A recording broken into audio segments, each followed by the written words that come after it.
So you need to constantly improve yourself, understand the technologies being used in the organization, look at existing documentation, look at their process documents, understand what is being used, ask questions. A lot of days, do not ask good questions. You need to ask questions. Be open to questioning everything. That's why you're there as a business analyst. Question a lot of things.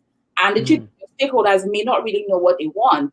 So you're basically an advisor to the business. You are an advisor to the business. You should be able to stand up to say, at this time, I would recommend we adopt option B instead of option A, and you give good reasons why. And there's a lot of techniques that business analysts use, like having a good business case, right?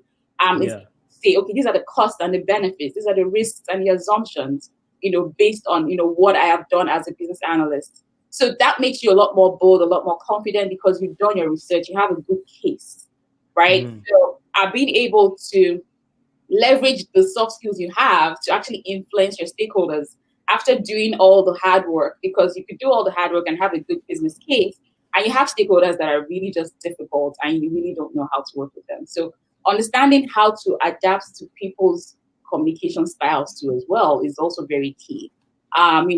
Every stakeholder has different communication styles.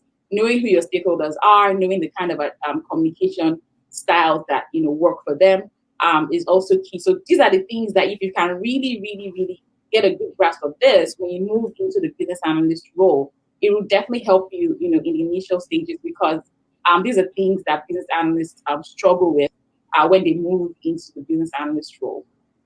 Right. Okay. Makes sense. Now, just a follow-up question to that, now there are certain probably cases where you deal with, people with, I guess, challenging personalities, right? Yeah. Like you expect them to maybe get some certain things done, but they're kind of, they have their own things going on, and maybe you get some pushback and stuff like that. Like, how do you deal with those situations? Like, what's the best way to navigate that? So when you have a difficult stakeholder, it's totally normal in every project.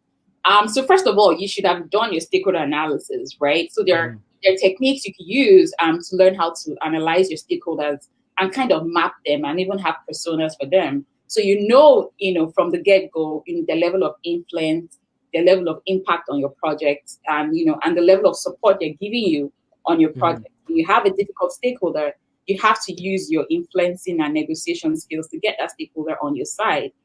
That kind of person who's really difficult to handle, those kind of people, you just need to gain their trust. And you gain their trust by making them feel like, or make them see that, you respect them, you value their opinion. Those kind of people don't want to be thrown a solution. They want to be a part of that solution. So you should gain that person's trust by having a personal relationship with that person. As a business analyst, you should have a good one-on-one relationship with all your stakeholders. Set aside a time, have a meeting with that person, and make them to understand and see reason why you're pushing for this change and why you're recommending solution B instead of A. Get their point of view, allow them to speak and listen actively. Because the truth is, when you're speaking with your stakeholders, it's less about what they say and how they see it. So when you understand where they're coming from and really understand the impact, this change has, to them, to their team, and then also be able to reach a compromise as well. So listen to that stakeholder, get their trust, and then find a way to come to a compromise with that stakeholder.